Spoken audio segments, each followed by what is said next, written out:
Halo saudara-saudaraku yang dicintai oleh Tuhan kita Yesus Kristus. Pada kesempatan kali ini saya hendak membagikan sedikit tentang teologi kontekstual.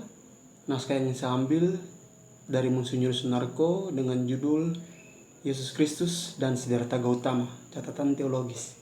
Check it out.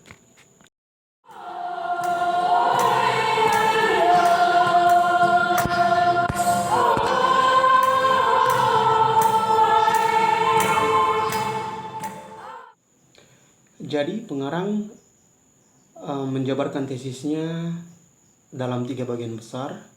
Yang pertama, pengarang menuliskan tentang peristiwa Yesus Kristus dan makna keselamatan yang terkandung di dalamnya, yakni solidaritas dan proeksistensi Yesus Kristus sebagai perwujudan kasih Allah. Pada bagian kedua, pengarang mencoba secara singkat membahas tentang Siddhartha Gautama yang menjadi Buddha. Pada bagian ini penulis tidak terlalu menjelaskan secara lebih mendalam tentang kekayaan ajaran dan sejarah Siddhartha Gautama. Namun beberapa catatan penting juga memperlihatkan tentang kekayaan ajaran dari Siddhartha Gautama, meskipun tidak terlalu mendalam. Pada bagian ketiga, pengarang mencoba melihat tentang kekayaan teologi Kristiani yang diperhadapkan dengan agama-agama lain. Pengarang memakai pemikiran Jacques Dupuis dalam rangka melihat hubungan teologi Kristiani di dalam agama-agama lain.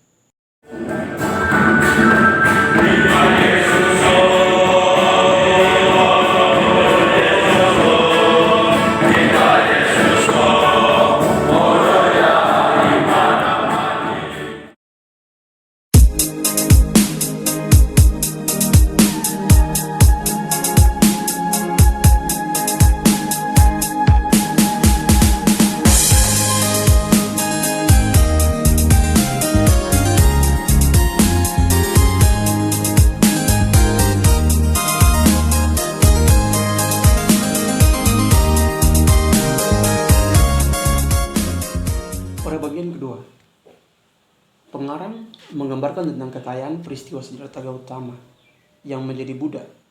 Secara singkat, penulis menggambarkan tentang sejarah hidup Siddhartha, bagaimana ia terlahir dari keluarga berada, dan awal panggilannya menjadi seorang Buddha. Pengarang memperlihatkan beberapa peristiwa dan ajaran penting yang melukiskan kehidupan Siddhartha yang telah menjadi Buddha. Pengarang tidak menuliskannya secara mendalam, hanya mengambil beberapa bagian penting dan membantu pembaca untuk secara mendalam memahami seperti apa ajaran Buddha. Siddhartha mengatakan bahwa barang siapa hendak atau ingin merawatku, hendaknya ia merawat mereka yang sakit. Pada akhir bagian kedua, pengarang memperlihatkan tentang ajaran yang paling termasyhur dari Buddha, kiranya adalah ajaran tentang 4 kebenaran. Kebenaran pertama yakni berkaitan dengan kenyataan dan penerimaan bahwa hidup adalah penderitaan. Kebenaran kedua berbicara tentang penyebab penderitaan. Kebenaran ketiga berkaitan dengan keyakinan tentang perlunya membebaskan diri dari keinginan-keinginan kita. Kebenaran keempat berbicara tentang jalan keluar dari penderitaan berupa jalan rangkap 8. Pada bagian ketiga, penulis memakai tema catatan teologis Jacques Dupuis.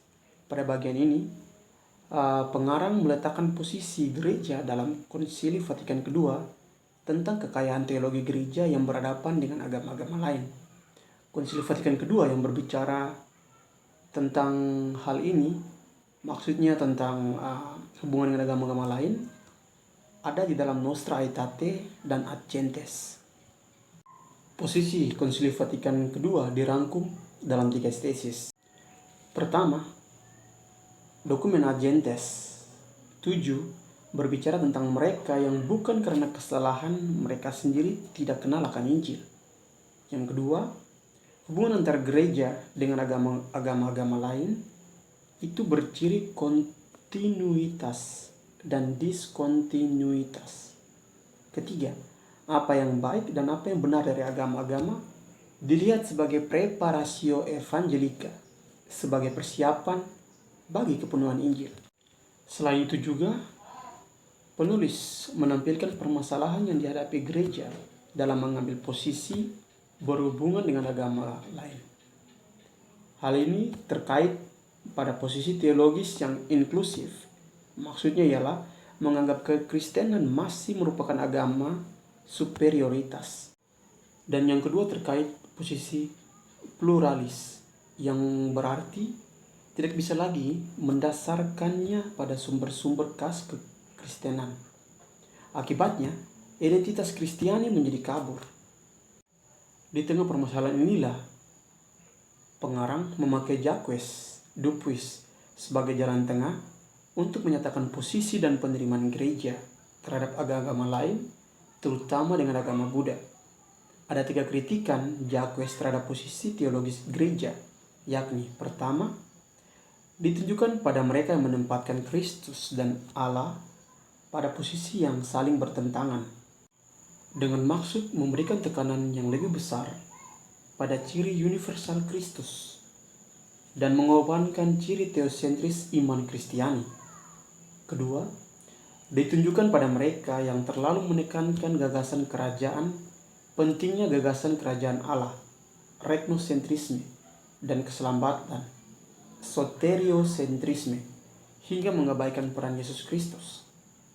Dupuis tidak menyangkal bahwa pembebasan dan keselamatan yang terwujud dalam kerajaan Allah merupakan gagasan penting dalam kekristenan.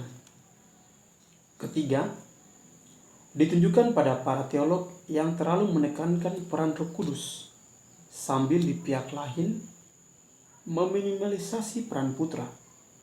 Dupuis menegaskan bahwa karya Roh Kudus tidak dapat dilihat terlepas dari atau bahkan bertentangan dengan pribadi dan pelayanan Yesus Kristus, Putra Allah. Karya keselamatan oleh Roh Kudus tidaklah terpisah dari misteri Paskah Kristus.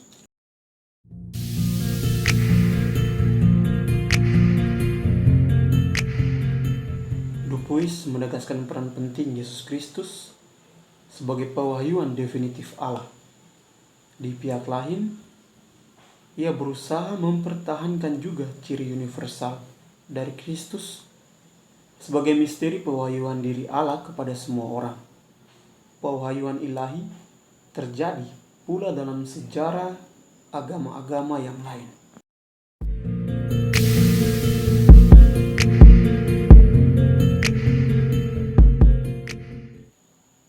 Penting untuk memperhatikan penegasan Dupuis bahwa Logos asarkos atau yang tidak berinkarnasi terus berkarya setelah peristiwa inkarnasi yang unik dalam Yesus Kristus. Demikian pula karya universal Roh Kudus terus berlangsung baik sebelum maupun setelah peristiwa inkarnasi. Tokoh-tokoh agama lain dipahami sebagai yang dicercahi oleh Logos ilahi dan diinspirasi oleh Roh Kudus untuk menjadi petunjuk keselamatan bagi para penganut mereka.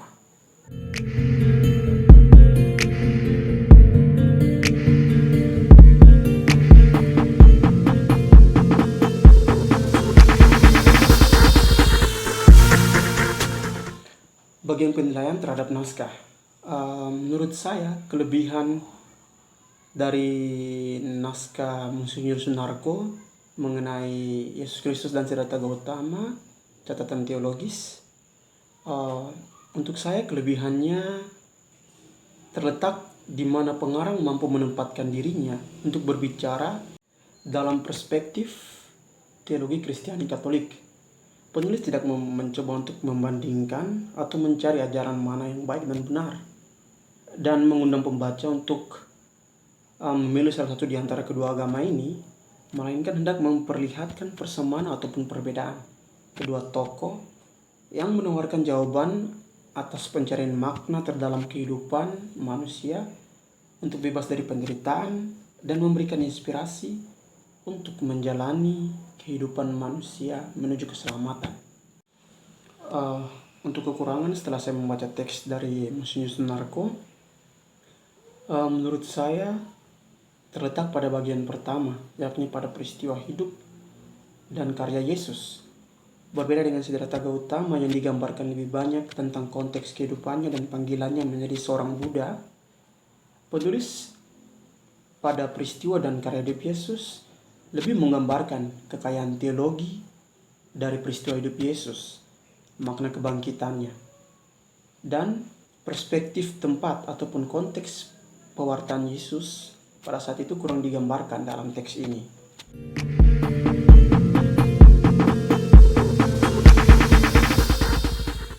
Menurut saya, teks ini dapat dibaca oleh semua kalangan masyarakat, baik itu orang muda ataupun orang dewasa. Teks ini juga baik untuk kalangan pelajar agar mampu melihat perbedaan dari setiap agama sebagai sebuah kekayaan yang harus dihargai. Teks ini baik untuk dibawa dalam suatu diskursus ilmiah, terutama dalam diskusi mengenai dialog antar agama. Mengapa? Karena dalam teks ini sendiri memperlihatkan bagaimana pengarang berusaha untuk menggali kekayaan masing-masing tokoh religius tanpa membandingkan mana yang baik ataupun mana yang kurang baik. Secara tersirat, pengarang berusaha menunjukkan persamaan dan perbedaan dari kedua tokoh religius tersebut.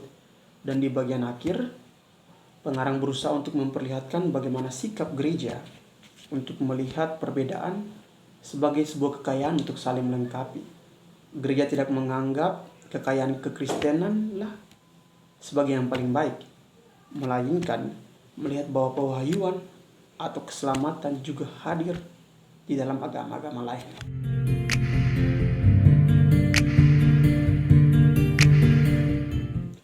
Menurut saya, teks ini masuk ke dalam model sintesisnya Bevans.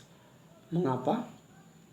Karena model sintetis merupakan sebuah model jalan tengah. Hal ini tampak jelas dalam bagian ketiga dari teks ini. Model sintetis sungguh-sungguh membuat proses berteologi menjadi suatu latihan untuk mengandalkan percakapan dan dialog secara benar dengan orang lain ataupun dengan agama lain, sehingga jati diri kita dan jati diri budaya kita bisa muncul dalam proses itu. Teks ini memperlihatkan bagaimana adanya suatu dialog antara Kristen dan juga Buddha. Suatu dialog pertama-tama bukan untuk saling menjatuhkan ataupun pertama-tama untuk saling mencari kesalahan ataupun kebenaran dari masing-masing pihak, melainkan keduanya berusaha untuk saling melengkapi, di mana kekayaan-kekayaan ajaran-ajaran yang ada pada setiap agama merupakan hal yang patut dihargai dan dihormati.